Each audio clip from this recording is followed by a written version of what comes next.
లడ్డు వివాదమే. నేను ఇప్పుడు వచ్చే ముందే చూశాను. మొన్న చంద్రబాబు నాయుడు గారు అడుగుతున్నారు, ఎవడు చెప్పాడు మీకు? నేను అడిగేది ఏంటంటే ఎక్కడుంది అది అంటున్నా. లేదని ఎక్కడుంది చెప్పు. ఆ మాస్క్ స్ట్రైట్ క్వశ్చన్, ఎక్కడుంది?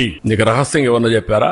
రాత్రి కల వచ్చిందా నీకు? నువ్వు నమ్ముకున్న దేవుడు చెప్పాడా? What are you talking? వాళ్ళు వేసినటువంటి సిట్ రిపోర్ట్ లో 20వ పేజీలో the absence of cholesterol in the samples also suggest that the chances for presence of tallow, lard and fish oil are very లో.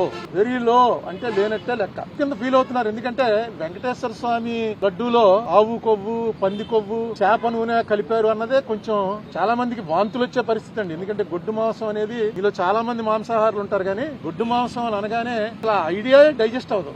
ఆ దాంట్లో అన్నిసార్లు అనకూడదు. అసలు నిజంగా జరిపిన వాళ్ళని శిక్షించడానికి ప్రయారిటీ ఇవ్వాలి. కానీ దీంట్లో నిన్న ఇంకో మాట అన్నాడు ఆయన, నాకు ఆశ్చర్యం వేసింది. ఇది అవినీతి కాదుట, హిందూ మతాన్ని నాశనం చేయడం కోసం పనిన కుట్రట. హిందూ మతం నాశనం అవడం, నీ నాశనం ఎవడన్నా చేయగలడా దీన్ని? ఇది కుట్రండి. ఎవడో తప్పు చేశాడు వాడిని పట్టుకోవాలి. ఇంకా కెమికల్స్ అవి ఉన్నాయంటున్నారు. ఆ కెమికల్స్ కూడా ఆయన ఇచ్చిన కంపారిజన్, మనం టాయిలెట్స్ లో వాడే యాసిడ్లన్నీ తీసుకొచ్చి ఇందులో కలిపారని ఏదో రకంగా ప్రజల్లో ఒక ఎవర్షన్ పుట్టించాలి.